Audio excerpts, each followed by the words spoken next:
Assalamualaikum dan selamat datang ke first ever episode podcast Fellow Comrade. Yes. Episode pertama. Betul. Okey. Untuk episod pertama Fellow Comrade, nama saya Abdul Rahman. Saya dan Amri. Ini adalah Amri. Kami berdua menjalankan Fellow Comrade ni atas tujuan untuk menjemput panel-panel yang berjuang. Betul. Sebagai aktivis muda, Betul. sebagai pengasas NGO. Yes. Apa lagi? Sebagai orang seni yang mana Yes. kita nak dengar kisah di sebalik kehidupan mereka dalam memperjuangkan apa yang mereka bawa di dalam niche diorang tersendiri. Yes. Sebab platform ni adalah satu platform yang kita buat untuk kita kongsikan cerita-cerita yang menarik. Betul. Daripada semua panel-panel kita, and kita bawakan cerita-cerita yang boleh bagi motivation. Betul. Especially activism. Betul. Boleh bagi satu input goods for the youngsters. Yes. Dan supaya dia boleh jadi orang kata satu tauladan lah kepada anak-anak muda. Yes. So, Amri, Yep. siapakah tetamu kita? Yes. Untuk hari ini. At the first.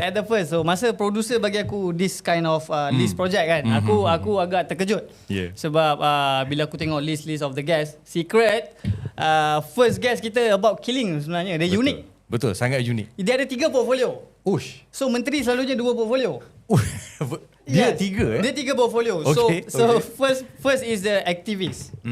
And then dia terlibat aktif sekarang ni dengan parti muda. Parti muda. So kita nak touch benda tu tapi not now. Okay. Okay, alright. So and the third one is dia is a frontman untuk one of the underground punk rock band. Punk rock band. Itu yang pada aku jackpot sebab aku memang into this kind of music. Okay. Yes. So This is interesting. Yep.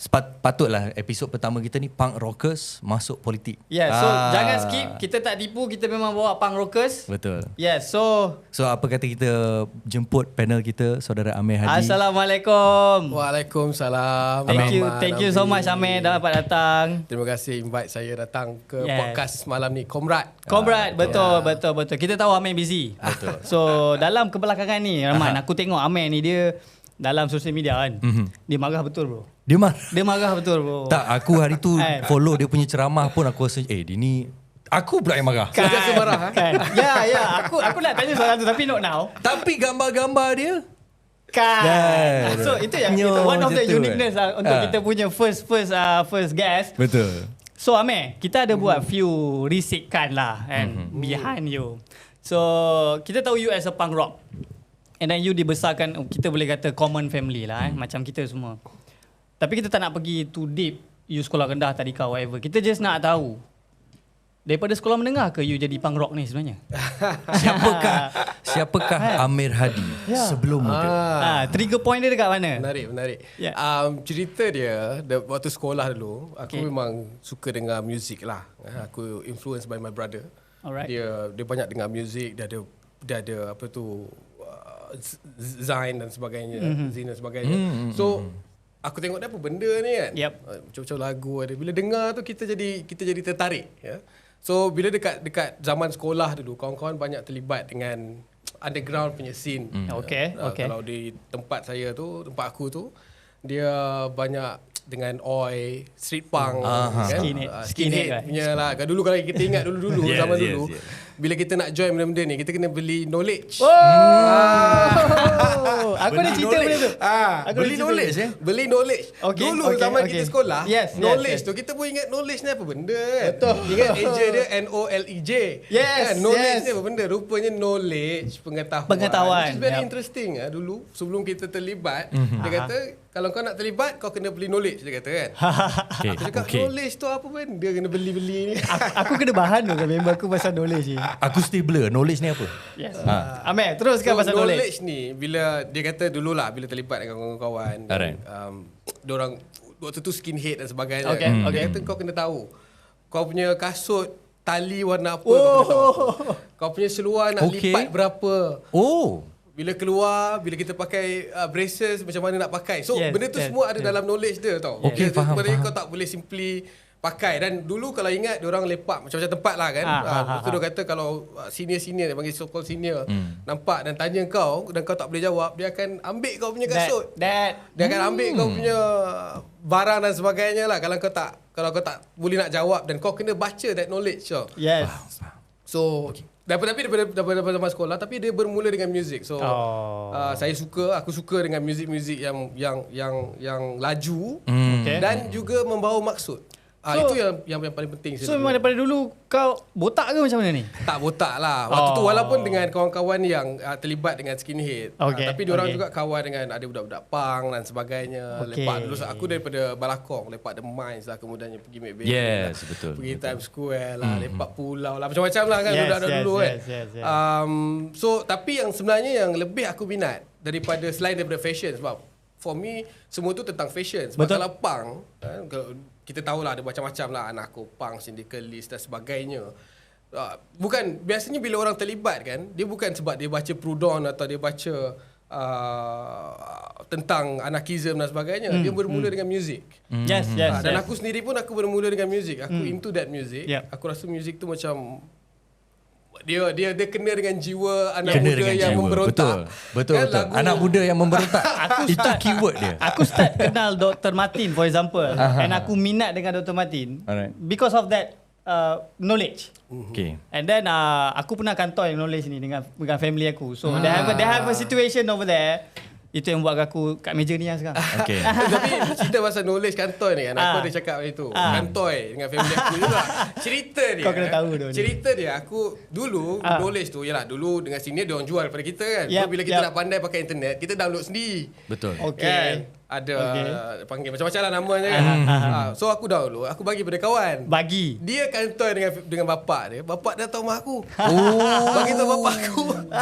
Ni anak kau ni ajar anak aku pasal skinhead lah, pasal punk lah sebagainya kan. Okay, so kau kena rembat lah. Tak adalah kena rembat. Lepas tu aku cakap lah, ni sebenarnya untuk research. Untuk research? Untuk buat. Masa tu mau apa? Waktu tu sekolah lah. Waktu tu aku rasa aku form 3, form 4 lah kot. Form 3 mungkin lah. Aku tak terfikir pasal research. Aku saya cakap this is a way of life. Pang. Okay, settle. Berpinau mata aku. Tak, sebab aku buat proper lah. Bila aku print, aku tampal elok-elok, jadikan dia macam buku. So bila tengok pun macam, betul lah mungkin research aku kan. Okay. Kau pernah buat duit ke dengan benda ni? Aku tak sempat lah nak buat duit. Benda ni buat duit tu. Memang rancangannya dulu nak jual juga lah. Waktu tu orang tengah beli knowledge kan. Yes. Tapi waktu tu tak sempat nak jual ke apa. Kita share dengan kawan-kawan. Tapi time sekolah menengah tu yang bagi aku agak rare lah. Dan kau boleh bagi jawapan untuk research. Kan? Maknanya kepala otak dia laju. Kalau aku masa tu dah macam kalau dah kena tanya dengan mak bapak aku macam dah kena dah. Confirm kena. So, Mac, bermula dengan situ waktu sekolah. So dekat mana dia punya midpoint untuk kau bergerak secara aktif dalam aktivisme? Yep. Aku sebenarnya ada 3 benda yang buat aku terlibat dengan aktivisme. Salah satunya adalah muzik lah. So waktu aku sekolah dulu, selain daripada terlibat muzik, kemudiannya kita buat band. Waktu tu nama band aku Project Alice. Kenapa nama dia Project Alice? Kami pergi jam. Kemudiannya orang tanya nama band kau apa? Kami tak tahu apa nama band kita. Tak kan? Sebab biasanya kalau kau pergi jam, kau kena bagi nama band. Betul. Kita pun doing it just for fun. Betul. So kita nak band, nama band mula letak gerindil lah apa benda semua. Lepas tu kami semua bandmates pergi tengok cerita Project Alice waktu tu. Aku tak ingat Project Alice ke berapa. Cerita Resident Evil. Resident Evil. So dalam Resident Evil tu ada Project Alice. So kami ambil nama tu, jadikan nama band. So melekatlah nama band Project Alice. Dan aku terinfluence, antara band yang paling banyak influence aku ialah Anti-Flag. Daripada Pennsylvania, US. Band yang bagus. Band yang pada aku very political. Dan kalau ingat waktu kita membesar dulu kan, ada berlaku perang di Iraq. Yes, betul. 2004 if I'm not mistaken. Aku budak lagi. Around that time lah kan. Aku ingat tak adalah. Tapi waktu tu berlaku, tapi bila aku sekolah dan sebagainya, benda tu masih lagi menjadi trauma. So masa kau kecil lagi, kau dah into dengan situation politik luar? Tak adalah into, tapi sebab cerita tu kita agak based on newspapers and everything lah. Family aku agak political. Itulah beritahu. Aku cakap 3 benda kan. Tapi music Anti-Flag ni, bila aku tengok, dia bukannya main music saja. Music dia memang, yalah, biasanya band aku akan cover banyak Anti-Flag punya lagu. Underground Network lah dan sebagainya. Tapi diorang juga terlibat dengan aktivism. So they're not just playing music, you know. Dia juga terlibat dengan demonstration.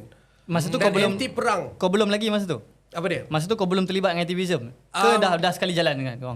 Dia sebab satu family aku ni very political lah. Mak gaya aku ni boleh cakap lah, Selamat. Mak gaya aku ni dua-dua memang PAS. Pertahankan. Orang PAS. Nak tipu. Pertahankan Cuma kepimpinan. Jangan. Cuma nak bagi tahu lah Yes, kan. yes, Dulu yes. waktu Okay. zaman orang tak setuju dengan kita cerita politik boleh ke? Boleh. Selama lah. Tak apalah. Selama lah. Kita open lah. Ah, Kita open lah. Dulu waktu zaman orang tak berapa gembira dengan kerajaan, Okay. dia ada tak banyak option. Sebelum 1998 mana ada parti-parti pembangkang yang lain yang betul-betul firm. yang lawan Betul. kerajaan. Waktu Betul. tu PAS lah antara parti yang lawan. So dia terlibat dengan PAS ni lama, even before reformasi, dan waktu Okay. reformasi pun orang terlibat dengan reformasi. Tapi nak ceritanya, muzik tu sebenarnya antara Anchor bawa engkau ke depan. anchor aku yang bawa aku ke aktivism. Sebab kalau dengar muzik punk, kadang-kadang orang tak suka muzik punk ni, dia macam apa benda bising dan sebagainya. Betul, Tapi betul. Dia lyrics are very political. So kau They're not just talking about like hidup dan sebagainya. Dia cakap tentang society, tentang masyarakat, apa masalah yang kita ada dan sebagainya lah. Tentang masalah politik. So bila kau baca lirik, tapi kau rasa macam there's something yang tak cukup. So, takkan lirik je kan, takkan kau nyanyi band dia. Betul bila kau nak kena express. Bila dengar macam apa tu anti-flag dan kita tengok dia terlibat dengan protes dan sebagainya, kita pun rasa macam nak buat something. Tapi music sebahagian besar dalam hidup aku, tapi ada benda lain juga. Family aku macam aku sebut. Okay. Family aku very political. Ayah aku terlibat dulu dengan reformasi lah dan sebagainya. In fact, waktu aku sekolah, aku ingat waktu aku sekolah zaman pimpinan Bersih dulu. Okay. Bapa aku yang suruh aku pergi. Oh. Ini aku tak pernah cerita secara public. Aku nak cakap. Aku tak tahu kau kena cut ke apa, aku tak tahu. Bapa aku cakap, waktu tu lah aku ingat lagi. Aku sekolah. Bapak dia ajar tu. Tambah pakcik dia yang cakap, bukan saya. Bapak aku cakap, ini yang masanya kau nak lawan polis. Ayo. Aku pun biar betul bapak aku ni. Tak adalah. Mungkin dia saja dia kacau aku. Usik-usik lah. Usik-usik apa. Masa tu identiti kau dah punk habis lah. Waktu tu, yelah, sebab aku daripada zaman sekolah, aku mohawk. Tak adalah aku buat lah, ikut zaman. Yes, betul. Daripada zaman sekolah. Ya. Apa tu, tapi dia kata lah, okay, pergilah demo. Tapi cuma waktu tu setiap hujung minggu aku pergi gig. Masa tu meriah lagi. Waktu tu meriah. Tahun 2007, 2006 kan. Yes, betul. Memang meriah waktu tu. Kemudiannya, yalah, family aku pun very political. Daripada kecil tu dia bawa aku pergi ceramah dan sebagainya. Dengar Mak Sabu punya ceramah daripada kecil tu. Kemudiannya juga aku membesar di Balakong. Okay, di Balakong ni kalau kawan-kawan tahu, dia tempat semi-urban. Nak katakan. Dia di kawasan yang bandar, tapi tidaklah bandar, tapi tidak jauh daripada bandar. Maksudnya apa? Hiburan semua ada. Dan kalau kau nak berhibur hujung minggu, kau pergi KL, which is only 30 minutes kan. Tapi kawasan Balakong ni adalah tempat di mana orang yang datang daripada luar Kuala Lumpur yang mencari peluang, opportunity. Faham. Dan family aku juga macam tu. Family aku datang daripada Perak, Bagan Datuk. Bagan Datuk. Semua Bagan tempat dia Datuk. jackpot tu. Tahu tak apa? Family aku Hampir dah sebut. kampung aku lah. We got a lot nak tanya Amir pasal benda ni kan. Betul. So, what's the next? Yang aku nampak kau macam tengah terfikir something. Aku kan? nampak Bila kau macam teruja gila. Teruja satu. Yes. Sebab tadi baru cerita pasal muzik. Yep. Amir kata ada 3. Yep. Nombor 2 tu apa? Nombor 2 tu cakap tadi family. Family. Pertama music, kemudiannya family sebab family aku okay. memang political. Dan ketiga macam aku sebut, kawasan Balakong ni dia banyak, aku dengan kawan-kawan aku membesar dengan kawan-kawan aku yang terlibat dengan banyak masalah dadah dan gangsterisme. Okay, So faham, aku tengok faham. sendiri, aku membesar dengan diorang kan. Aku membesar dengan diorang, aku tahu apa masalah dia. Dan benda tu buat aku question kan. So waktu tu dah terlibat dengan music, kita dah kritik society, masyarakat dan sebagainya. So kita balik, kita tahu kenapa ada masalah dadah dalam keadaan Malaysia dengan undang-undang yang very strict ya. Kalau kita compare to other countries, Malaysia is one of the strictest. Kan dengan hukuman mati bagai semua. Tapi dadah tetap ada. So betul. Apa problem dia? So kita pergi pada akar dia, iaitu corruption. Kalau tidak kerana corruption, benda ni takkan berlaku. So itu waktu pemikiran aku yang simple dan waktu aku kecil aku nak cakap word tu, tapi aku cakap goyang kau. Corruption. So aku sebabkan itu music, kemudiannya family aku pun memang political, encourage aku untuk, so tak ada masalah untuk aku pergi demo semua. Dan juga sebabkan aku membesar di dalam persekitaran yang terlibat dengan banyak masalah, dan aku alhamdulillah lah aku ada peluang untuk pergi belajar universiti, mungkin terhindar sedikit daripada masalah-masalah yang lain. So benda tu, 3 benda ni aku rasa 3 benda paling besar yang membuatkan aku terlibat dengan aktivism. Jadi bila aku masuk dalam universiti, aku pun ikutlah kawan-kawan lain lah. Carry on. Kita pun nak tahu cerita kita pun nak tahu cerita Amir masa dah masuk dalam universiti pula. Tetapi kita nak rehat seketika. Kita sambung untuk slot yang berikutnya.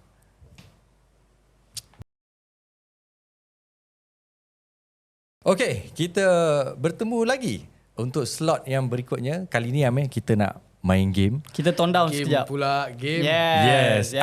Asalnya aku dengan Amri plan game lain. Kita tak tahu. Tapi biasalah kita yang lalai, producer kita yang rancang. So Aku dah mula rasa sakit hati dengan producer kan. Tapi tak apa, layan je. okay. Alright, So what is the rule? ini adalah game yang dinamakan sebagai Bean Boozle, yang mana kita akan main osom sebanyak 5 kali. 5 kali. Siapa yang menang, dia just ambil, dan siapa yang kalah, dia kena makan lah apa yang dia ambil itu. Alright? 5 kali je. Okay. Steady Amir. Okay, aku So maksudnya kalau aku menang, aku ambil, aku makan. Bukan. Bukan. Bila kau menang, kau ambil, kau bagi kita orang makan. Okay. Itulah kisahnya. Okay. Alright. Aku tengoklah sikit. Aku ni dah lah color blind tau. So aku bagi tahu sikit lah yang F tak punya F tak punya beans ni. Aku sakit perut lah, boleh aku keluar jap. Dia ada bean yang barf, dia ada yang booger punya, stinky socks. If you are lucky, you get the tutti frutti toothpaste. Oh, ada buah. Yes, tapi itulah kalau kau tak lucky, minta maaf, kau akan dapat dead fish. Shoot. Alright, tanpa melengahkan masa lagi. Okay, Rahman, sebab kau banyak cakap, aku nampak kau confident. Aku dah tahu confident aku shaking ni. So kau osom lah dengan Amir. Osom macam mana? Burung, batu, Betul. air. Yes. Okay. Kau stick dengan air. Okay, kalau burung minum air, menang. Menang. Kalau air ni jadi ombak tak? Tak payah lah. Tak payah lah. Aku dah cuak ni. Jom. Okay, let's go. Alright. Osom. Wih. Osom. Okay, mana apa tadi? Hijau. Hijau. Kau bagi hijau bro, hijau. Bukan. Mana aku tahu? Mana? Aku tolong kau. Yes. Ni okay. Bagi Amir. Bismillah. Bismillahirrahmanirrahim. Hijau Amir, ingat Aku Amir. nak gigit ke benda ni? Up to you sebab ada tu sampah kat tepi, ada air. Okay. Jap. Ai. Kamera. Aku ingat dia nak buang ni. Okay. Kau dapat apa tu? Sedap tak? Sana. Air. Aku Apa rasa benda ni. Buga. Buga apa tu? Stokin? Tak tahu. Ni. Ni. Tak apa Amir, minum. So kita ada lagi ke? Ada lagi 4. Allah. Okay, kali ni bagi aku menang. Okay. Alright. 1, 2. 2, 3. Seri. Aku tak tengok dah. Batu. Okay. Alright. 1, 1, 2, 3. Okay, tukar. 1, 2, 3. Kau buat apa ni, Rahman? Batu kena air bukan terapung. Tak. So next apa colour apa tadi? Saya kalau apa tadi? Next. Bawah tu yang 2. Apa benda tu? Warna oren tu. Tengok. 2 bawah hujung. 2 yang bawah hujung warna oren. Okay. Warna oren lah. Kombi yang paling. Aku tak tahu colour. Aku warna colour dia blind. macam pelik sikit. Siapa dulu ni? Aku lah. Ha? Kau. Tak apalah aku lah. Sebab aku nak makan. Sebab lepas ni kau usum. Aku tak nak ambil pressure tu. Aku takut tau. Okay. Bukan Tak air, apa. bukan air. Ni kawan punya pasal. Bismillah. Ui. Hai, belum apa ni. Pancing ada ni. Pancing ni. Tengok sikit. Kau dapat apa? Telur masin. Telur masin standard dah. Ya, bro. okey. Okay. Catfish. Okay. Rasa apa? Strawberry. Dia rasa macam chewing gum lah, tapi aku tak tahu apa. Tapi manis lah. Strawberry banana. Dia macam tricks. Nasib baik. Dia macam tricks punya cereal tu. So kita ada 3 lagi. Okay. 3 lagi. Let's go. Banyak sangat 5 sebenarnya. Producer banyak sangat lah. Lagi satu. Producer kau team lagi satu. Okay, last lah. Okey Okay. Aku lawan Amri pula. Ui, aku dah nervous. Okay. Silakan Amri. Counting. Kau counting. 1, 2, 3. Kau nampak tak? Kau ambil tangan gila tau. Terlepas balik tau. Dipersilakan. Aku nak pilih warna apa ni? Okey dah. Merah. Merah dia apa? Weh, ni sedap ni. Mega dah Ni tadi. sedap ni, pomegranate ni. Mega dah. Oh, apa? Buah naga. Tak ada lagi Bismillahirrahmanirrahim. Bismillah. Ui, dia Kau sabar tarik, dia tarik, Wib. Dia tarik, Wib. Nasib kurang baik sikit ni. Sedih meh? Oh ya Allah. Minta maaf, Minta maaf, Tapi kepada guest kita kat luar sana dan kepada penonton-penonton kita, you all boleh komen game siapa yang kita boleh bawa supaya tak jadi macam sebab kita pun tak tahu game ni. Asalnya kita orang plan benda lain. Yes. Producer ni bantai bagi lain hari ni. Kita plan makan nasi lemak kan, makan nasi lemak, makan sate. Ada pasal malam kot bawah ni tadi. Tahu tak apa? Kan. Old Okay. bandage Apa dia? Old bandage. Ui, bau pang Wib. Alright, settle Okay. apa ni session game punya session untuk slot yang kedua. Kita nak masuk slot yang ketiga. Kita jumpa kejap lagi.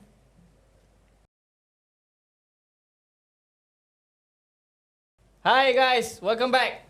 So Ameh, lepas kita main game, sorry Meh. Masih rasa lagi. Okay, aku nak sambung sikit. Boleh. Pasal Ameh punya jenis sebab aku memang into gila lah dengan benda-benda macam ni. Ameh, tadi you sebut nama band lain, tapi dalam kita punya research band lain. Dan nama dia quite catchy tau. So nama dia adalah The Bangsat. Sebenarnya ejaan dia Bangs Art ataupun Bangsa Art macam tu lah kan. Tapi dia bila sebut it's quite punk lah pada aku kan. So Amir, betul. Dia ada cerita ni pasal ni. Tapi aku boleh cerita. Okay, so apa dekat mana is at least and then suddenly The Bangsat. So bila aku habis daripada universiti, Okay. so aku terlibat banyak demonstrasi dan sebagainya. So aku jumpa dengan satu grup ni, nama dia Kelab Bangsa Utama. Social club ke? Dia Aku rasa ni tip point dia ni. So Kelab Bangsa Utama ni dia adalah collective house. Okay. Untuk budak-budak muda terlibat dengan aktivism. Dekat situ dia orang ada dapur jalanan. Untuk homeless, dia orang buat tuition percuma dan sebagainya. But Kelab Bangsa Utama ni macam collective house untuk budak datang, orang-orang muda yang lepak kan, art, culture, semualah.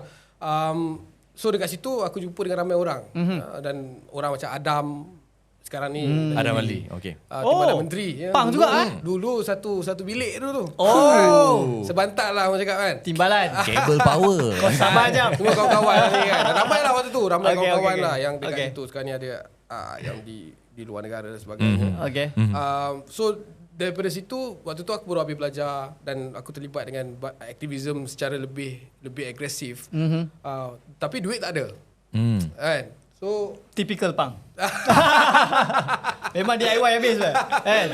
So tapi ada cerita lah, tapi tak cerita yang Kelab Bangsa. Cuma jadi kami ramai-ramai yang waktu tu kat situ kami macam-macam lah, sembang pasal falsafah lah, bincang pasal politik lah, sebab kat situ macam-macam diorang organise. Masuk kelas politik, kelas falsafah. Kami sendiri bincang dan aku sendiri duduk dekat situ for almost a year. Dekat situ setahun. So kami buat band waktu tu, namanya The Bangsat. Okey. Bangsa, BANGSART. Yeah. So sebenarnya maksud dia ialah anak-anak nakal di bangsa. Okey. Aku bayangkan Cumanya band ni dia nak kata dia bukan yang full band dengan electric guitar. Kami lebih banyak main folk punk.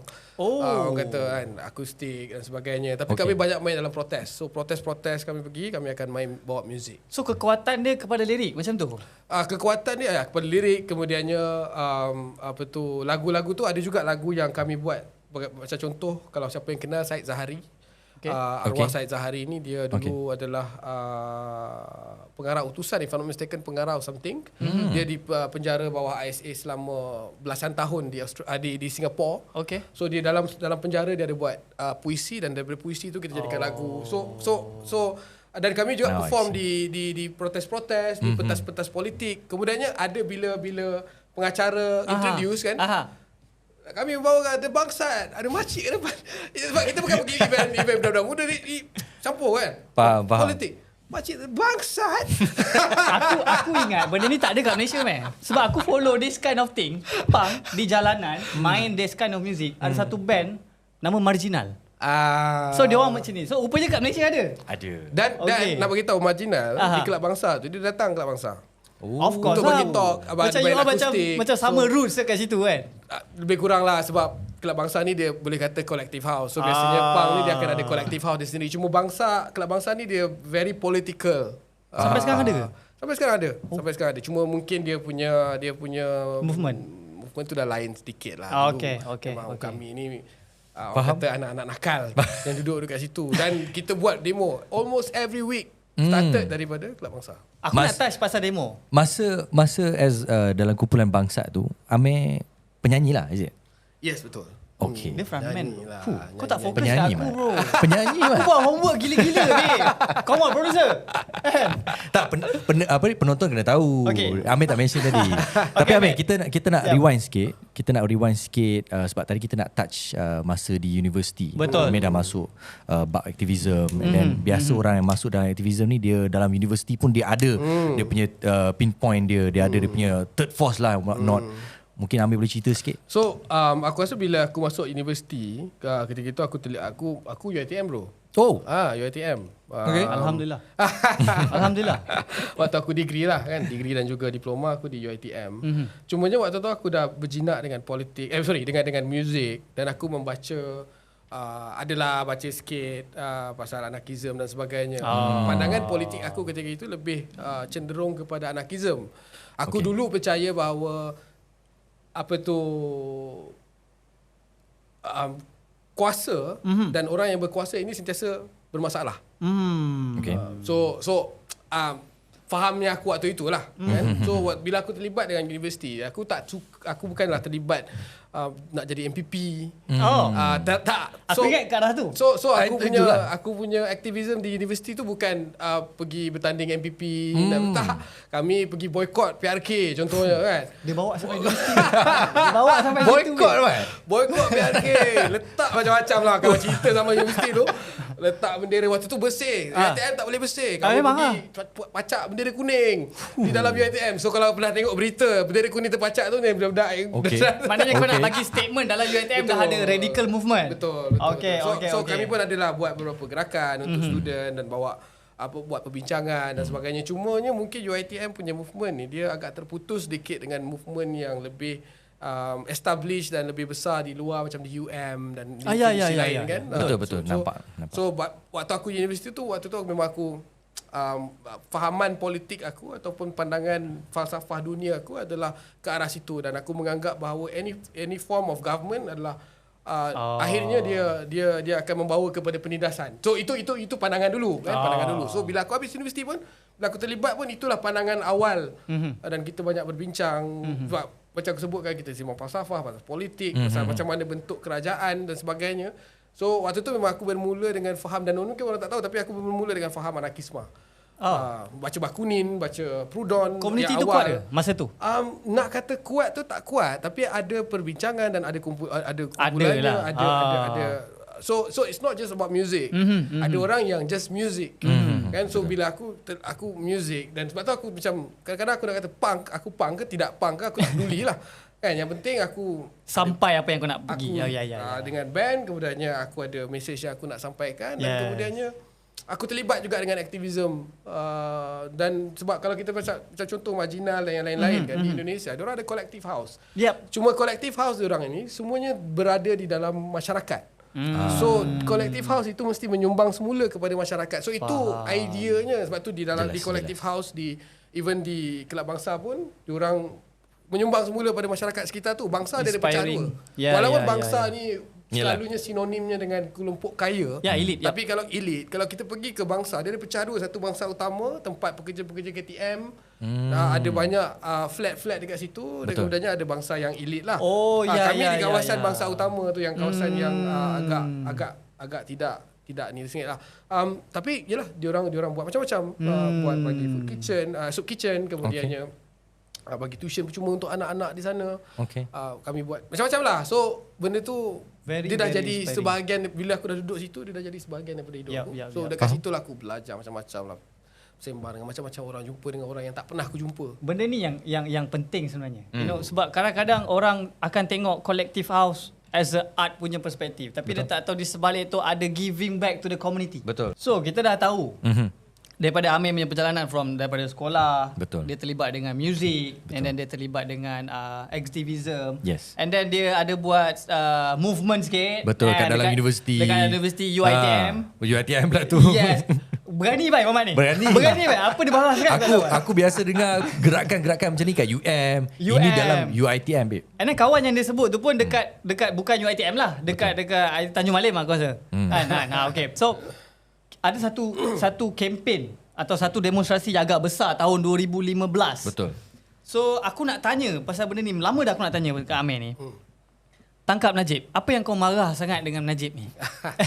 So waktu tu macam aku cerita, kita terlibat dengan aktivism, kita dah mula terlibat dengan demonstrasi. Aku duduk di rumah kolektif ketika itu. So bila kita dengar tentang corruption yang berlaku 1MDB, kita pun jadi marah.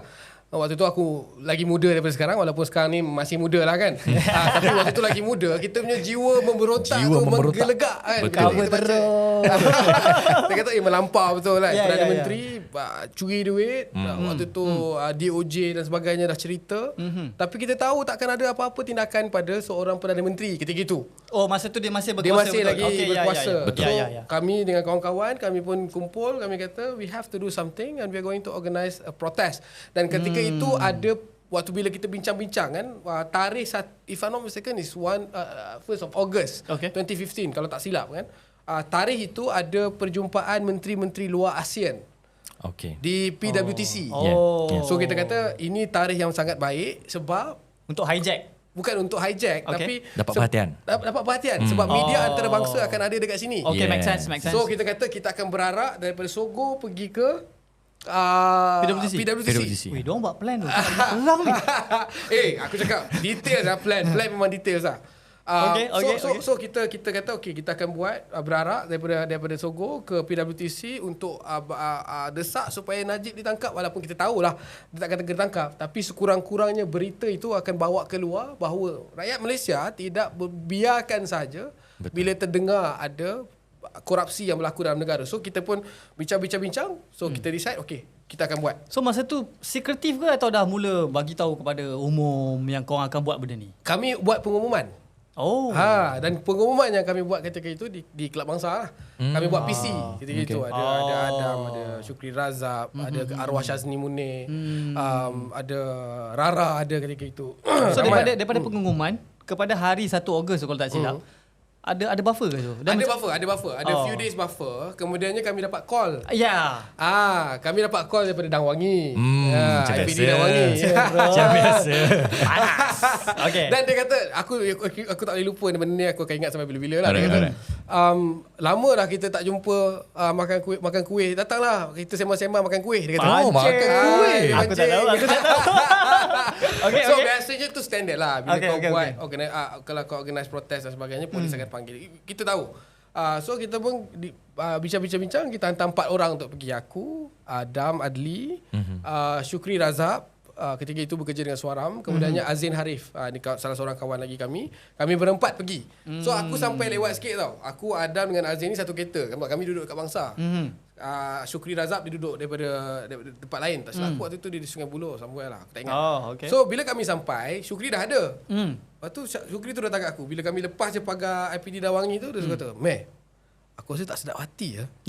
Aku cakap, "Apa hal pula kau tak sedap hati ni kan?" Obvious lah. Sebab bila kau nak naik atas, kau kena bagi telefon dekat apa tu kaunter bawah. Kau kena naik atas. Kami naik atas tingkat berapa aku tak ingat, tingkat 7 kot. Tingkat 7 ke tingkat 11 tak ingat. Tapi dia kena bagi telefon. Kemudiannya bila dia bagi telefon, dia nampak ada polis lain yang nak ambil. So dia akan letak dekat belakang. So ada polis lain nak ambil telefon tu. So dia perasan, dia kata, "Kenapa nak ambil telefon saya?" So Syukri macam dah tak sedap lah. So dia tak ambil waktu tu. Cekap baik dia. Cekap. Lepas tu Syukri datang kat aku cakap, aku rasa tak sedap hati ni, dia nak ambil telefon. Tak apa lah, kita naik.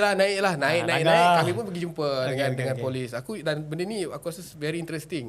So bila kita jumpa polis, biasalah kita akan beritahu. And we are very open. Tak ada apa. Kita cakap dengan pegawai-pegawai polis tu, kita kata kami tidak ada apa yang kami nak selindung. Perancangan kami ialah kami nak berarak daripada Sogo ke PWTC. Kita beritahu. Transparent. Mana jalan Terus beritahu. Kita beritahu. Kita nak pergi mana-mana pun. Jadi polis cakap, tak boleh, dia kata. Yalah, standard lah. Buatlah di tempat lain, mungkin padang merbuk. Kami kata tak boleh. Kenapa kami nak buat protes ni? Sebab nak bagi orang awam tahu bahawa isu ni ada. So buat di tempat yang tertutup, dia defeat the purpose. Betul. Kan? Lepas tu dia kata, oh di UK kita tengok. Dia bercerita dia, di UK ni kita tengok walaupun dia protes, dia ada tempat dia, tempat protes. Lepas tu Adam pula waktu tu dia kata, yelah saya dah pernah pergi lah UK tu, tempat protes. Itu tempat depan dengan menteri-menteri dia, tempat kediaman. So tempat tu sesuai lah walaupun dia ada designated area. Dekat kita ni kita tak ada designated area untuk protes. So dia kata, dan aku ingat dia kata, okay kalau kamu nak teruskan kita terpaksa ambil tindakan lah. So Adam kata, dan Adam lead the apa tu waktu tu discussion tu. Tuan, dan saya ingat lagi ni, Adam sekarang menteri, dia kena ingat balik zaman dia di jalan raya dulu. Dia kata, tuan nak buat kerja tuan, silakan, kami akan tetap turun. Bangga betul. Bangga betul. Lepas tu boleh keluar. Lepas tu kami turun bawah. Okay. Ceritanya lepas tu kami turun bawah. Okay. Syukri aku tak tahu apa hal dengan dia. Dia jalan lambat sikit. Aku rasa dia nak pergi ambil apa kat belakang. Depan tu ada media dah tunggu depan gate tu biasanya bila lepas jumpa kami akan address media. Media dah tunggu ramai kat depan tu. Tengah jalan-jalan dengar tolong. Aku tengok Syukri dah kena peluk 3 orang peluk dia kat belakang. Nak bawa tangkap. Nak tangkap dia. Tengok tangkap. Okay. Tangkap. So aku Adam dengan Azin nasib baik dah lepas ke depan. Syukri dah nak kena tangkap. Kami pun waktu tu ada peguam, ada beberapa orang peguam yang bersama kami, antaranya Kak Lat, Latifah Koya dan yang lain-lain ada juga. So kami pun sembang-sembang dengan polis boleh kata okay, kami nak tangkap Syukri. So okay, lepas kami address media. Kemudiannya dia orang kata okay, kau naik dengan Kak Lat. Dia kata kan. Kau Adam naik dengan Kak Lat.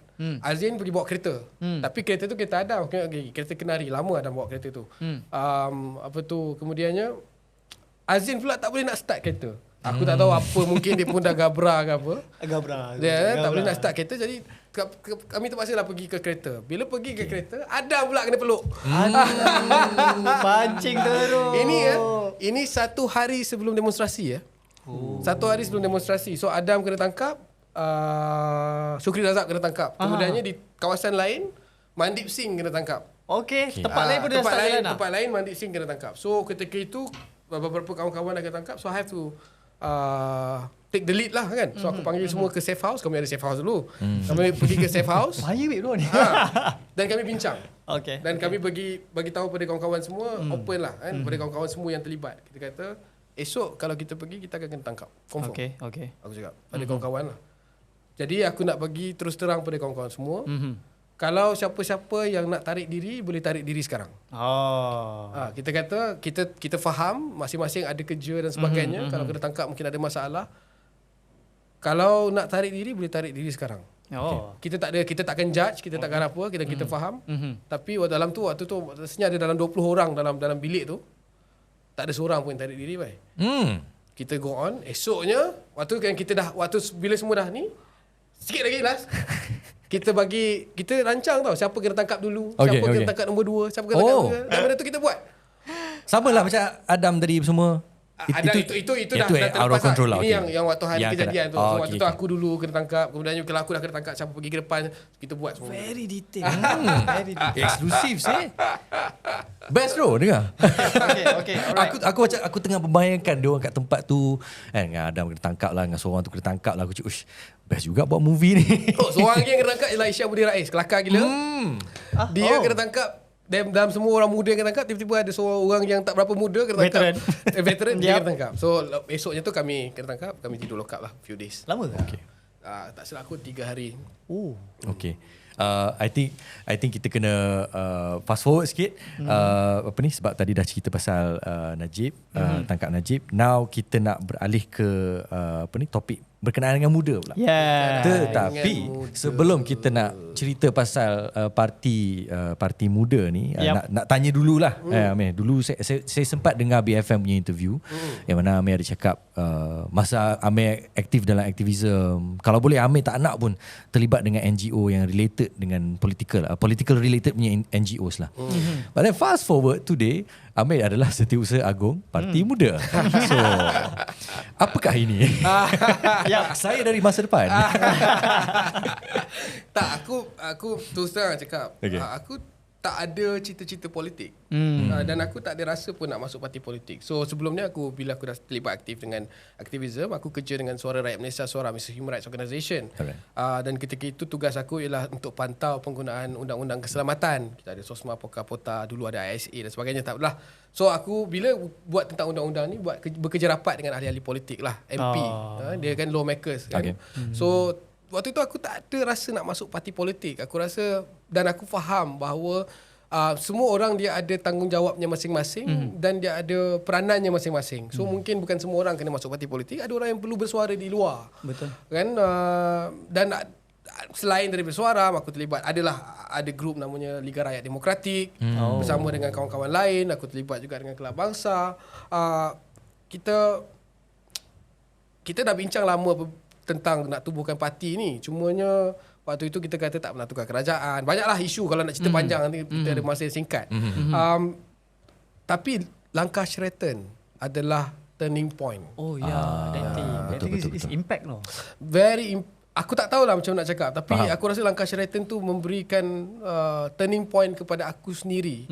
Sebab dalam waktu ketika langkah Sheraton tu, aku rasa aku dah 7-8 tahun dalam aktivism. Aku rasa mungkin aku perlu buat something yang different. Sebelum ni aku di luar bersuara dan sebagainya, dan ketika itu pandangan politik aku pun dah mula sedikit berubah. Bukan berubah sebab apa? Sebab perbincangan, diskusi dan pelbagai benda, daripada memandang kerajaan dalam satu bentuk yang lain kepada satu bentuk yang lain. So ketika itu aku rasa macam okay, sebelum ni kita di luar dan sekali ni kita kena buat something. Sebab kalau ingat langkah Sheraton ni berlaku disebabkan oleh power struggle ataupun betul. Perebutan kuasa yang berlaku sama dulu waktu 1998. So aku kata dan waktu itu kita rasa macam politik ini dikawal oleh orang yang sama dalam tempoh 30 tahun ke belakang. So kalau kita tak buat something, dia akan kekal, dan orang-orang baru, orang-orang muda khususnya dalam politik, dia tak boleh pergi mana-mana. Akhirnya kena kau-tau dengan dinosaur dalam politik. So banyak benda kalau nak cerita panjang, tapi dipendek dan diringkaskan. Sebabkan semua faktor-faktor ini, aku pun dan kawan-kawan lain jumpa pula dengan Sadiq dan kawan-kawan lain, kita kata we have to form a new political party dan kita tubuhkan Muda. So sekarang kita dah tahu sikit Muda daripada macam mana Amir boleh trigger involve dalam politik. Okay, so kita lagi fast forward ke depan. Betul. Sebab producer tak bagi banyak masa. Aku excited ni. Tahu tak apa? Tapi tak apa. Okay, ada satu isu. Aku tengok, aku jumpa kat Twitter kan. Aku cakap, Muhammad ni marah ni. Apa marah sangat ni? Ada satu meeting yang melibatkan blok-blok government lah, parti-parti. So Muda tak dijemput. Aku tak tahu detail, tapi Muda tak dijemput. So Amir telah keluarkan satu statement. Dia cubit lah. Dia cubit. So statement ni, dia cubit ke dia lempang? aku tak tahu. Nampak macam. Sebab okay, aku nak tanya Amir, statement yang you keluarkan ni adalah lebih kepada you nak bagi tahu you guys should be more involved, ataupun yang you just nak bagi tahu you ada. Tak, cerita dia adalah kita rasa ada sedikit masalah komunikasi di antara kerajaan perpaduan. Kan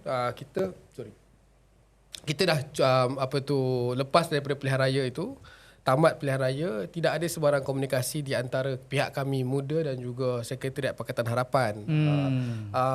Jadi dalam keadaan itu, kita merasakan bahawa Muda ada role to play. Kita bukan nak kuasa dan kita bukan nak jawatan, and we are okay. Dan walaupun kita sekarang ni menyokong kerajaan perpaduan, tapi kita tidak ada sebarang jawatan eksekutif ataupun kita tak ada sebarang jawatan dalam kerajaan. We are okay. Cumanya ketika itu tidak ada perbincangan, dan kami ada role yang kami faham dan kami tahu kami ada role yang perlu dimainkan. Selepas habis daripada pilihan raya itu, kami ada berhubung dengan sekretariat, tidak ada jawapan, dan saya dah hantar surat beberapa kali secara tangan, hantar mesej, telefon, tapi tidak ada maklum balas. Saya tak pasti kalau ada yang mungkin salah faham kami nak pergi minta jawatan ke. Tak tahulah. Ini saya punya assumption saja. Tapi kita nak jumpa sebab nak bincang apa peranan yang kita boleh mainkan dalam kerajaan, sebab kita pun ada idea-idea yang kita nak sampaikan tentang isu pendidikan sebagai contohnya, kan, isu TVET sebagai contohnya, macam mana kita nak deal dengan pelbagai isu dengan hutang pendidikan, apa dasarnya. So ada dasar-dasar yang kita nak ketengahkan. Kita ada reform agenda sebelum kita tubuhkan kerajaan. Ada some few things yang kita bincangkan yang mungkin kami boleh cuba untuk usahakan bersama dengan kerajaan supaya ianya nanti memberi manfaat. Tapi the issue is tidak ada. So orang kat belakang pula kata muda sombong, tak nak jumpa. Cerita yang sebenarnya adalah bukan kita sombong, kita dah cuba untuk berjumpa, tidak ada perjumpaan. So I have to issue a statement sebab kita juga walaupun muda is a small party, kita juga ada member yang kita kena maklumkan. Kadang-kadang bila dia baca, dan itu berlaku apabila tiba-tiba di media kata ada perjumpaan, nampak logo muda ada. So ahli kita tanya. So isu trigger dia adalah ahli kita tanya, kenapa tak beritahu kami kamu pergi meeting? Sedangkan kami nak beritahu, kami pun tak tahu. So itu salah satu tanggungjawab sebagai pimpinan parti untuk memaklumkan kepada khususnya pada ahli-ahli parti dan publik bahawa walaupun ada logo muda dekat situ, ada perbincangan namanya Kerajaan Perpaduan, muda is one of the parti yang menyokong kerajaan, tapi kita tidak ada dekat sana. So kita tak tahu apa hasil perbincangan. Sampai sekarang pun macam mana? Ini adalah benda yang aku rasa agak dalaman, tapi mungkin improving, tapi kita harap ada lebih banyak komunikasi selepas ini. Baik.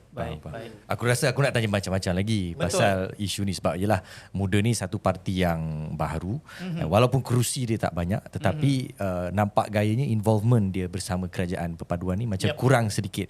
That makes I bet kaum umbi parti mereka ni pun berminat nak tahu lebih lanjut. Tapi tak apa, kita nak kena ke slot yang seterusnya. Kita tone down dulu, kita relax dulu. Sebab kita ada satu lagi isu yang besar incoming dekat Malaysia ni yang kena mengena dengan Amir. Betul. Involvement dia sekarang. Betul. Tapi kita tone down dulu. Kita chill dulu. Betul. Alright, so kita akan pergi ke? Kita akan main game selepas ini. Ada lagi? Ada game lagi, Man. Oh my god. Makan lagi ya. Kita makan lagi. Kita makan lagi tu yang Amir tanya. Ini last time aku makan benda lah. Amir tanya aku dia ada makan-makan tak? Ada. Inilah dia makan-makan dia. Inilah dia. Okay, so kita jumpa sekejap lagi. Alright. See you again. Hai, selamat kembali. Yes. Okay, so kita dah cerita banyak benda tadi. So kita nak relax sekejap. Tapi Amir tak relax lah. Hai. Tak relax lah Amir. Okay, so Amir. Ni memang panel yang kena. Ni yang best. Alhamdulillah. Doa kita termakbul tu. Okay, so kita ada sambal. Kita ada wheel. Yes. So what is that? Game ni adalah game putaran pedas. Wow. Yes. Pedas pula. Yang mana putaran ini melibatkan first Amir kena putar. Amir ada tisu tu. Dia putar. So dia ada 3 warna ni Okay. So ada warna hitam, warna putih dengan warna ni lah. Jadi kalau Amir dapat, contohlah dia end up dengan pusing kena warna hitam, dia bakal kena makan sudu besar sambal yang pedas. Kalau dia end up dengan warna putih, dia kena end up dengan makan sudu kecil. Tetapi sebelum dia kena makan tu, dia ada soalan-soalan yang Amir kena jawab. So dia dapat dia punya denda dulu. Betul. Alright, let's go. I'm excited. Alright, so Amir dipersilakan. Okay, bismillah. Roda putaran pedas. Alright, 1, 2. Lahan ni. Ui, sikit lagi. Hitam lah Dia kena pusing sekali lagi ni. Okay. Tak ada. Okay. 1, 2. Dia pandai man. Kita yang lalai kan. Okay Amir, first adalah denda sudu besar. Sudu besar, but sebelum dia makan sudu besar ni, tapi ni tengah-tengah ni. Dia sangat. Okay. So sebelum dia, kalau dia kena makan ni, kalau dia tak nak jawab soalan tu. Okay. So kau tanya apa soalan dia. Okay Amir, kita throw there. Aku segan juga nak tanya ni. Kan tiba-tiba tanya pasal parti orang kan. Betul. Okay Amir, so dalam parti kau, throw there, siapa yang kau paling tak suka? Uish, yang kau paling benci dah hari ni. Kau nak jawab ke kau nak makan sambal? Paling tak suka dalam parti aku. Yes. Yang dah terkeluar boleh cerita ke? Jangan. Sekarang. Jangan. Sebab parti diorang dah ada perlembagaan. Dia betul apa yang aku tahu. Lagi dia sangkut lagi. Kita follow perlembagaan. Follow perlembagaan dia. Okay. Susah nak jawab Kena ada timer ni. Jangan aku makan je lah. Makan juga. Bismillah. Ini kalau Bismillah. Boleh Boleh. Alright. Steady orang kita. Berapa soalan ni? 3 soalan Wih, dia relax je tu. Ui. Aku yang rasa hujung tadi pun. Ini memang pang lah. Gua tak goyang weh. Okay, bagi Amir relax jap. Bagi relax dulu. Okay. Relax dulu. Okay, Amir, aku tak boleh relax. Amir, kau kena pusing tak? Pusing kan? Putaran kedua. Ui, putih. Putih. Tak kena jawab. Putih tak kena. Aduh, aku punya soalan sedap ni, babe. Okay, Okay, aku boleh jawab. Bagi je. Okay. Aku tahu Amir ni peminat Chelsea. So aku tak tahu ni pantun dua kat Chelsea ke apa, aku tak tahu lah. Aku pun so-so je kan. Alright, Sokong kan. Okay, so Amir, dengar betul-betul Hmm. Dia punya ayat dia. Kau kena sambung je. Blue is the colour, football is the game. Jawapan dia? We are all together. And winning is our aim. Ngam. Okay, nice. Chelsea. Pandai jawab. Pasal Chelsea aku ada cerita sikit pasal Chelsea ni. Alright. Aku pergi aku duduk UK sekejap setahun. Okay. Tahun lepas. Okay. Waktu tu kan kena sanction. Okay. So aku memang nak pergi tengok Chelsea dekat Stamford Bridge. Aha. Tak boleh. Sekali aku tengok Chelsea kat mana? Old Trafford. Duduk dekat Stratford End, tempat hooligan Manchester tapi capuk Chelsea kan. Kau pakai baju Chelsea? Tak adalah. Aku waktu tu tak pakai baju apa-apa. Bijak lah. Gila, kau kena Kau kejar jangan, ni. kau Kau jangan. marah ni. Benyek aku situ. Okay. Putaran ketiga, Amir. Let's go. Soalan terakhir. Let's go.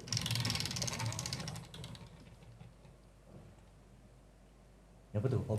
Ini putih. Itu Ni. itu Itu antara sudu kecil, sudu besar. Okey, sudu kecil lah. Sudu kecil Okey lah. lah. Okey Amir lah, dah sudu hantam tadi. kecil lah. Okey. Aku hantam sudu besar. Okay, Aman, kau belah. Rancak sangat borak pasal parti politik ni kan. Amir, kalau diberi pilihan, Parti UMNO ataupun Parti Bersatu. Allah, kau ni. Kalau diberi pilihan di antara UMNO dan Bersatu sekarang ni dalam konteks sekarang saya pilih UMNO. Okey. Sekarang ni UMNO. Okay. Sekarang ni saya pilih UMNO. Okay. Sebab Nak Melayu. kena justify ke? Sebab Melayu. Tak perlu. Tak perlu. justify. Tak perlu. Bahaya. Okay, dia dah jawab. Okay lah. good. Okay. So lepas ni kita ada satu lagi blok yang a bit heavy soalan dia. So kita jumpa selepas ni. Right.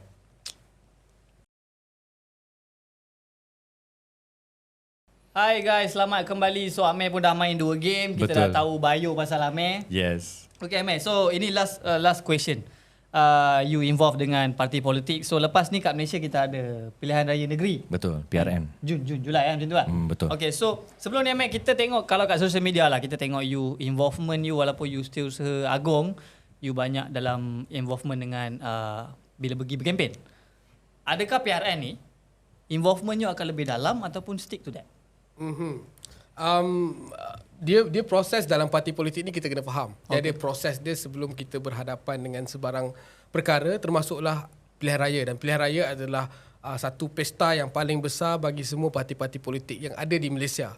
So untuk kita menentukan kita punya tanggungjawab dalam pilihan raya, saya sebagai Setiausaha Agong, kawan-kawan lain ada bahagian-bahagian yang lain, kita mesti melalui perbincangan. Untuk muda, dia akan ada perbincangannya, dan dalam perbincangan itu kita akan menubuhkan jawatan kuasa pilihan raya. Kan? So untuk muda, nanti kita akan anjurkan satu yang dipanggil sebagai sidang pilihan raya muda. Kita akan panggil semua wakil daripada semua negeri. Kita akan panggil semua pimpinan. Kemudiannya dalam tu kita akan bincangkan jawatan kuasa pilihan raya, siapa yang akan lead jawatan kuasa pilihan raya. Dalam jawatan kuasa pilihan raya itu akan ada beberapa jawatan-jawatan penting. Antaranya ialah jawatan kuasa pemilihan calon untuk menentukan calon-calon. Okay. Dan kemudiannya untuk PRN ini dia berbeza sikit dengan PRU sebab PRU ni dia national level. Betul. So national level the top leadership akan decide everything. So tapi ini dia state level, so kita akan lebih banyak involvekan dengan state. So dalam perbincangan sidang pilihan raya itu nanti state pula akan ataupun bincang apa peranan besar yang dia boleh mainkan, apa peranan pusat dan sebagainya. Bila dah terbentuk semua itu, barulah kita boleh tentukan peranan masing-masing, termasuklah peranan saya. Kalau soalannya adalah adakah saya akan bertanding? Sebagai contohnya waktu PRU ke-15 15 dulu, setiap kali saya pergi kempen orang akan tanyalah, "Mek, kamu Setiausaha Agong Parti, kenapa kamu tak bertanding?" Yup. Kan? Saya Itulah nak tahu kan? Aku ingatkan semua leadership akan ada slot dia tu. Betul. Rupanya Sebab top diorang 5 pula. musyawarah dulu. Nampak tak? ada musyawarah dulu kan. Cumanya untuk PRU 15 memang ada perbincangan. Saya macam aku sebutkan sebelum ni, aku tak kisah sangat pasal bertanding atau tidak bertanding. The party will decide. Itu parti minta aku bertanding, aku pergi bertanding. Kalau the party kata tak perlu bertanding, kita bantu, dan aku bantu. Dan aku rasa bagus juga aku tak bertanding sebab dia set precedent. Presidennya apa? Sebelum ini dalam mana-mana parti, diorang akan berebut-rebut untuk bertanding dalam pilihan raya parti untuk jawatan parti, sebabnya nak bertanding dalam pilihan raya, nak jadi calon dan sebagainya. So kita set a new precedent yang mana kamu walaupun kamu pegang antara jawatan tertinggi, ya, Siti Ossagon ni antara nombor 2, nombor 3 parti, tak semestinya kamu kena bertanding dalam pilihan raya. So janganlah kita melampau-lampau sangat dalam pemilihan parti nanti sampai bergaduh. Yang biasanya dalam mana-mana parti berlaku pergaduhan sebagainya. Betul. Sebabkan nak jawatan tu, sebab jawatan tu tak berikan apa-apa makna pun, kamu tak jadi calon pun. Untuk dalam parti muda ni lah, itu prinsipal disiplin dia lah. Saya rasa bukan prinsipal disiplin, tapi itu presiden yang kita set selepas daripada PRN 15. Tapi kalau untuk PRN memang ada perbincangan, mungkin ada masalah dan sebagainya. Jadi saya tak ada rasa apa-apa pun. Bertanding okey, tak bertanding pun okey. So untuk PRN ni juga begitu. Kalau kata jawatan kuasanya sudah decide, mungkin kata Amir, by hook or by crook, you have to contest, then I will contest. Faham. But kalau kata, kadang-kadang bila nak contest ni, dia bukan semudah ABC. Dia ada banyak prosesnya. Kawan-kawan dekat luar mungkin tak tahu. Ya, kita ada negotiation as an example. Ya. Betul. Malaysia punya electoral system is first past the post. It's impossible for a single political party to win the election. Dia mesti bersama dengan coalition as an example. So kita akan ada berlaku negotiation. So sebelum negotiation kita tak boleh nak pandai-pandai umum kita akan bertanding di mana. Okay. Dan selepas negotiation baru kita tahu berapa banyak kerusi yang kita akan bertanding. Okay. Adakah kita akan negotiate atau tidak, ataupun negotiation itu berjaya atau tidak. So banyak faktor. Banyak proses dia. Banyak proses dan faktor sebelum kita membuat keputusan sama ada siapa yang akan bertanding, berapa banyak kerusi kita akan bertanding, dan apa peranan-peranan yang boleh dimainkan. Ini semua akan prosesnya bermula sekarang, sehinggalah sampai masa bila kita hari penamaan calon, iaitu kita confirmkan siapa yang akan bertanding. Selagi tak ada penamaan calon, selagi itulah dia punya perbincangan dekat belakang ni. Kalau tengok saya ada terlibat sedikit lah untuk PRU 15, dan saya tahu sebelum-sebelum ni juga untuk negotiation ni bergaduh-gaduh macam-macam dekat belakang tabir tu kan. Okay. Dengar cerita angkat kerusi lah, baling meja lah, betul ke? Waktu saya tu, waktu aku dulu tak ada lah, alhamdulillah. Tapi kita dengar banyak very tense lah. But every political party of course dia nakkan seat. Dia nakkan seat, dia jual lah calon dia lagi. Cuma muda dia lebih tough sebab kita tidak ada incumbent seats. Incumbent seats tu maksudnya seat yang memang kita bertanding sebelum ni. So susah untuk kita buat keputusan segera sekarang.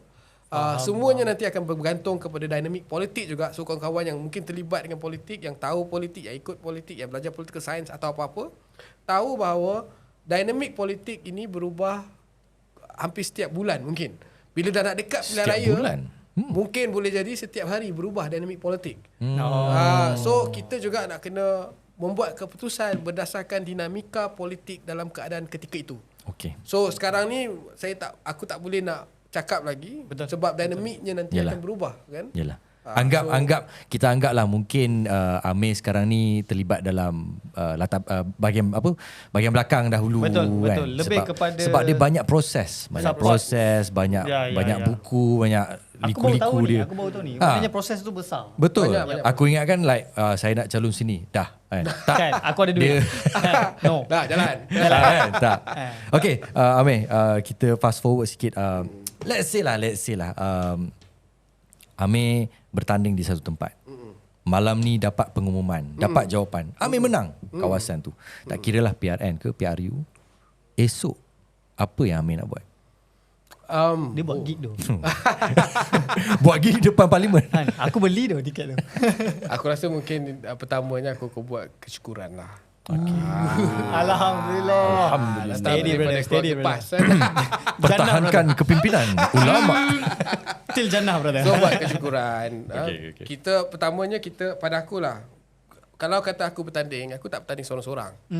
Walaupun akulah calonnya, katakanlah aku bertanding kan, bukan aku yang bertanding. Dekat belakang tu kalau korang terlibat dengan pilihan raya, dia ada bilik gerakan dia. Dalam bilik gerakan tu ada orang yang bekerja. Mostly dia orang ni tak dibayar duit pun. Tapi dia orang buat because they believe in what you believe in. What they believe in.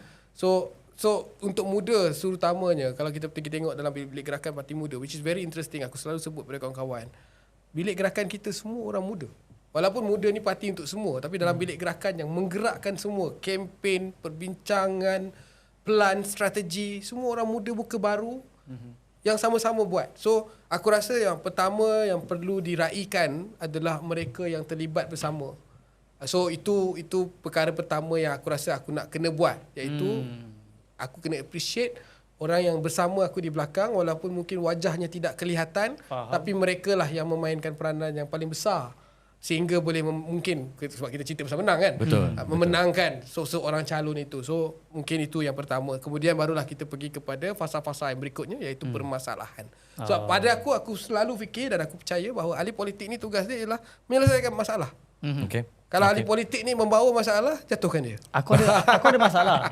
Sebelum ni ada satu ahli politik. Aku masuk sikit lah. Dia nak bawa Radiohead turun. Tapi tak jadi. So adakah Amir akan buat Radiohead? Okay, kita nak tahu juga jawapan tu, tapi mungkin untuk season yang akan datang lah. Yes. Okay, Amir, since kita dah nak sampai ke penghujung rancangan ni, Alhamdulillah. Podcast Fellow Comrade ni, kita nak bawa topik-topik yang orang kata perjuangan, aktivisme dan juga memahami denyut-denyut nadi yang menggerakkan badan-badan NGO dan sebagainya, seperti orang seni, seperti kawan-kawan Amir sendiri, filmmaker, dan perjuangan ni dia ada banyak niche, banyak pecahan. Betul. So kami nak tahu dalam DBP ada Comrade maksud dia, ada masing-masing pun ada fahaman tersendiri dari segi Comrade ni. Apakah Comrade bagi kamus Amir Hadi? Comrade pada aku adalah solidariti. Okay. Ya, solidariti ni bukan satu perkataan, dan comrade dan solidariti ni bukan satu perkataan biasa pada aku. Sebab kita boleh berkenalan, tapi kita tidak akan ada perasaan. Faham. Perasaan kebersamaan. Okay. Ya, pada aku comrade itu adalah solidariti, perasaan kebersamaan bersama dengan kita, percaya kepada satu perkara yang sama. Kalau pada aku ialah percaya kepada perubahan sebagai contohnya. So semua yang bersama percaya pada perubahan adalah comrade aku. So itu mungkin secara pendek dan ringkasnya apa yang aku maksud, aku faham dengan menusuk. Menusuk. Siapa yang kalau let's say ada orang yang tolong Amir bakal bertanding nanti, mungkin you all kena tengok lah Make video sure dia ni. bawa masuk Radiohead.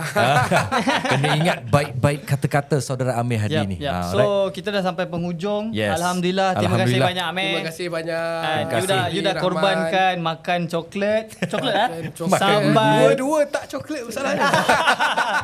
So guys, kalau korang ada guest yang korang nak suggest atau ada improvement yang boleh suggest kat kita, tinggalkan dekat ruangan komen. Thank you, stay tuned with us. I think 1 hour? InsyaAllah nanti kita akan bawakan episod-episod yang akan datang. Kita akan cuba bawa panel-panel yang menarik untuk berkongsikan perjuangan mereka di sebalik prinsip dan juga pemahaman mereka. So kita akan jumpa lagi untuk episod yang akan datang. Saya Abdul Rahman. Saya Amri. Kita jumpa lagi. Bye. Assalamualaikum. Salam hormat dan salam.